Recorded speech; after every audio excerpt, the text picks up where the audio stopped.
Welcome to a new edition of the Golf Report. I'm Harold Howe here at the Brantford Golf and Country Club with our golf superintendent, Paul Evenden. So, Paul, gorgeous day. Had a little bit of rain, but when are we golfing? That's an excellent question, Harold. Thanks for hitting me with that straight out. We are definitely going to be earlier this year than we normally are. Right now, John and I have been discussing dates. It's John Newsing. John Newsing, timing, our general manager, as to basically when we can get the course prepared. I think what we need to realize is that we're still in the middle of March, which is well in advance of what we normally would be in our cleanup and whatnot. We do have a large crew coming in on this Monday coming to start the cleanup. We have a lot of trees that are still on the ground from the tree work that we did this year. One of the problems we had was that because we had an open winter, we didn't have enough ability to travel around. We needed it to either freeze very deeply or to dry up, and we didn't get either of those actions this year. So we really have just begun our tree cleanup the last couple of weeks. How many years have you been here? 10. Have you ever contemplated an opening as early as we may have? Nope, this is the earliest that I've ever opened. I've been in the business for 25 years, and this would be the earliest that I've ever seen. Okay. With an open winter, what happens to not just this course, but any course? Well, you can get into some interesting situations. We've been lucky here. We haven't had a lot of ice damage, which is good. The snowfalls didn't generally last for much more than about 48 hours, and then we had either rain or mild temperatures.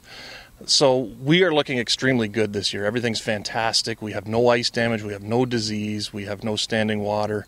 Again, it's a hit and miss. Whatever Mother Nature deals you is what she deals you. We've been very fortunate. We're looking great this year. All right. As we do this on Thursday at 1:30, we just finished a big rainstorm here, and it brings up the question about water. That's a growing concern on all golf courses. As it stands today, how are we looking, do you think, water-wise, if we have a tough summer? We have some challenges here, that's for sure. Our permit to take water is very small compared to other neighboring golf courses. I'm not sure how that happened, but again, we've been working with the Ministry of the Environment to try and get that increased. We haven't seen that yet, so it's a very tight balancing act here with our water. A lot of people seem to think that we overwater. I can absolutely assure you that is not the case. We do not have enough water to overwater, nor do we have the permit to pump that much water. So it's basically on an as-needed basis, the critical areas first. I think you've noticed on some of the really droughty years, the edges start to get brown pretty quickly as we take care of just the high play areas. Trees. Every time I talk to you, we're talking about trees. Yep.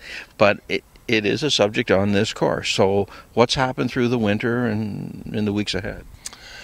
Our tree program went very well again this year. This spring, when people come out, they will see that there are some really big species or specimens that are gone, and these were rotten. Again, the same vintage as the silver maple over on number 1 green.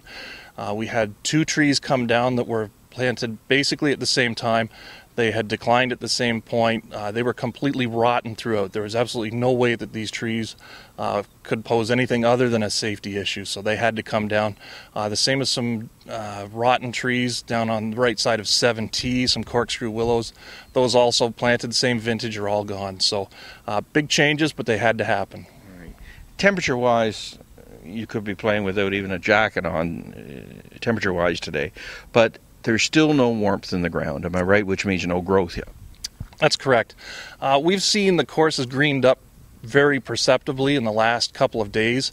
I would like to equate it as to starting your car. You've just started it, the engine's now idling, but you haven't warmed it up enough to put it into gear. So just because the grass is greening up doesn't mean that it's ready for traffic.